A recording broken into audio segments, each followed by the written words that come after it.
Well, I'm glad you mentioned that. Oh, I've had plenty of power with my present car, but it really uses the gasoline. I can promise that you'll be very pleasantly surprised, not only by the economy in operating the Ambassador, but at its extremely high resale value when it comes time to trade again. If you'll step over here, I'll show you. Outstanding performance at all speeds, but performance with economy. Economy of operation and high resale value. These are the things people are looking for. And if Bob were to discover that Mr. Sanders was also interested in convenience features, he would get him comfortably seated in the car before he began. Feel how comfortably your right foot rests on the accelerator pedal, and how easily you can shift your foot to the low, wide power brake pedal.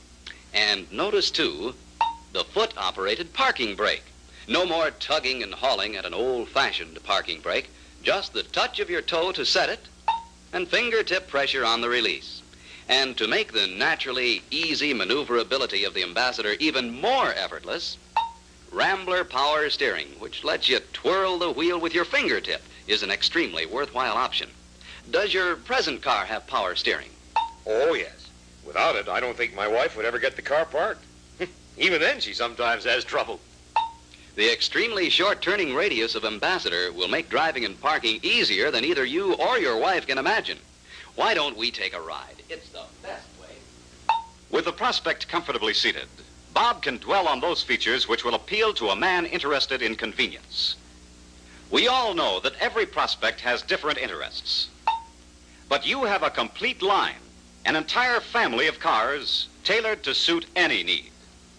Once you have determined the need, you can adapt your basic presentation to the right car and the right features of that car to convince the prospect that Rambler is for him.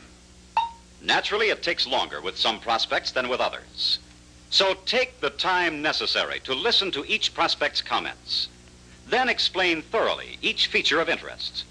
Sales points that are boringly familiar to you are usually new and powerful reasons for buying to most prospects. As we said earlier, each showroom presentation you make has to be adapted from your basic presentation, has to be tailored to fit the prospect's interests, needs, and desires. How many features you present, which of these you stress, how fast or how leisurely they're covered, and what wording is used will always depend on the situation. But there are some fundamentals that are present in any successful showroom presentation. A thorough and workable knowledge of every member of the American Motors family of fine cars, their features and benefits. The ability and adaptability to present and explain Rambler features and benefits in whatever sequence and at whatever pace is suggested by the response of the prospect. The ability to sense prospect reaction to certain features and to highlight those in which he displays a particular interest. An attitude of friendliness and helpfulness toward the prospect. A touch of showmanship. The ability to present Rambler features and benefits in a dramatic yet convincing way. With these fundamentals, and with the Rambler family of fine cars, and with the knowledge that the public wants compact cars at operating costs they can afford, and with a certain knowledge that Rambler has the edge on the automotive world with the best of both, 1959 is certain to be the best sales year you've ever had.